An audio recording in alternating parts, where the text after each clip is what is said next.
Electric গাড়ি উৎপাদনে দ্রুত গতিতে এগিয়ে যাচ্ছে চীন। বর্তমান বিশ্বে চীনা বাজারে তাদের একাধিক কোম্পানি জনপ্রিয় হয়ে উঠেছে। এর মধ্যে বিওয়াইডি অন্যতম, যা বর্তমানে ভারতের বাজারেও জায়গা করে নিয়েছে। এছাড়া স্মার্টফোন কোম্পানি শাওমি তাদের ইলেকট্রিক গাড়ি বাজারে নিয়ে এসেছে। পাশাপাশি চীনা বাজারে টেসলাকেও পেছনে ফেলেছে।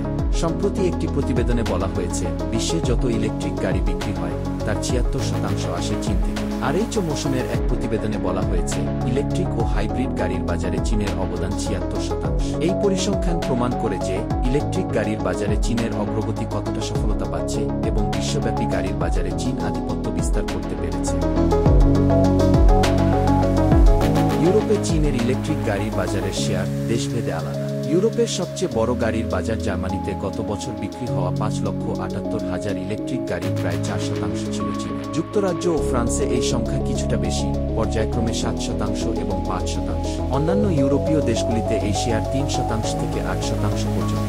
এশিয়া, লাতিন আমেরিকা এবং মধ্যপ্রাচ্যেও চীনের ইলেকট্রিক গাড়ি ব্যাপক বিক্রি হচ্ছে। ব্রাজিলে গত বছর বিক্রি হওয়া সব ইলেকট্রিক গাড়ি এবং পিএইচইভির ৮২% ছিল চীনে। থাইল্যান্ডে ৭৭%, মেক্সিকোতে ৭০%, ইন্দোনেশিয়াতে ৭৫%, মালয়েশিয়াতে ৫২%, নেপালে ৭৪% এবং ইসরায়েলে ৬৪% চীনা কোম্পানির গাড়ি বিক্রি হয়েছে।